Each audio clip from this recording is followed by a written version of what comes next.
As I pointed out in an earlier fencing with electric fence movie, I hog-tied every one of these connectors with a electric draw tightener, and there's one missing, and several others are missing because of them.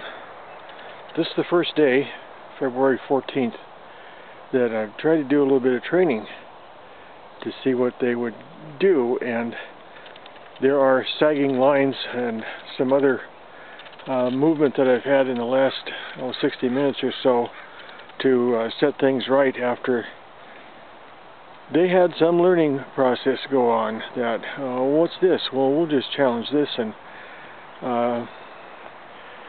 the juice was not on, and I went back and snapped it back on, and they may have gone through a little bit of stress, but they're calming down quite a bit now.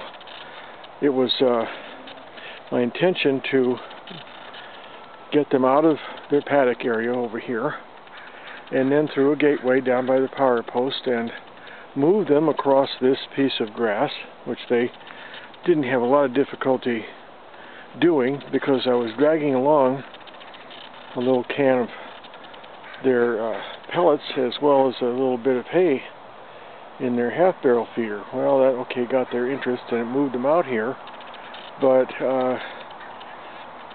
then they started moving on the fence and leaning on it and shouldering up to it, and I ran back and put on the juice, and they started jumping around a bit in reaction to touches on the fence, and because they had literally snapped loose some lines from their mooring, and some of them were touching the ground as far up as I don't know, I guess that's 100 feet up there where I've got a big zigzag of extra fence going on. They're supposed to stop about 75 feet away up there. This was a wet area that has a lot of bulrush growing in it that I have mowed a number of times to get it down. In a good summer August afternoon, it'll be 3 feet high all the way up here to the woods and all the way down to or beyond the cottonwood tree there. So I'm mobbing them in this area. It's a little more wet above where the furthest one, Al, is standing there. They have explored it, but their paws are wet up to the hocks, and well, the little guys don't seem to mind it as much as the big guys, but they're pawing their way through or mouthing their way around the bulrush at the moment, which is still standing. There are some young shoots coming off the plants that are probably available to them, but they're going to certainly be early on pasture, period. I want them to come in here and see if they will work this bulrush a bit and slow it down and give them some aside from the boredom that they've had of being in their paddock for probably more than 2 months as we're trying to do something with the pasture. I may let them out today until dusk, which happens here about 4:30, 5 o'clock at this time, and bring them back in for a few days and let them think over what it was like to run around in electric fence wire. I got an itch. Alpaca are pretty interesting animals. They were supposedly only half tame.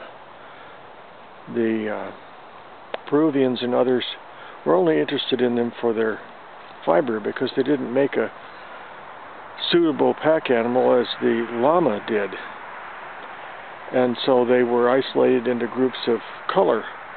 The white ones go in this batch, and they were herded around and shorn once or so a year, every 2 years maybe, but they don't like to be approached or touched. They don't much like touching each other.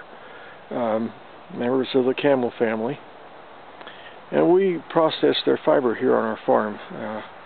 It goes through a number of processes that are in some of my other movies. I intend to make more on that subject as spring arrives and I can move my processing equipment out onto the patio, develop some activity there. they're beginning to move up into that wetter zone, and it's now about 11:30 noon day in Maple Valley, Washington. I've got some fence repairs to make, but that's okay. This experiment was worth the fun. Going to be reseeding this pasture. I just contacted a fellow who's the president of Western Washington Romney Association. His name is Randy Thompson, and I'm going to pick up some seed from him tomorrow.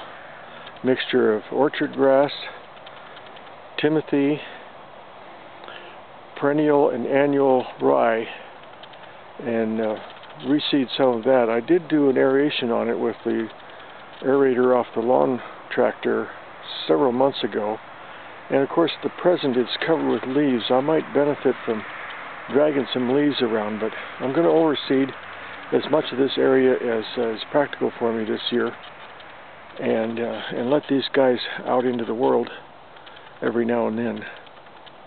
Enjoy your day.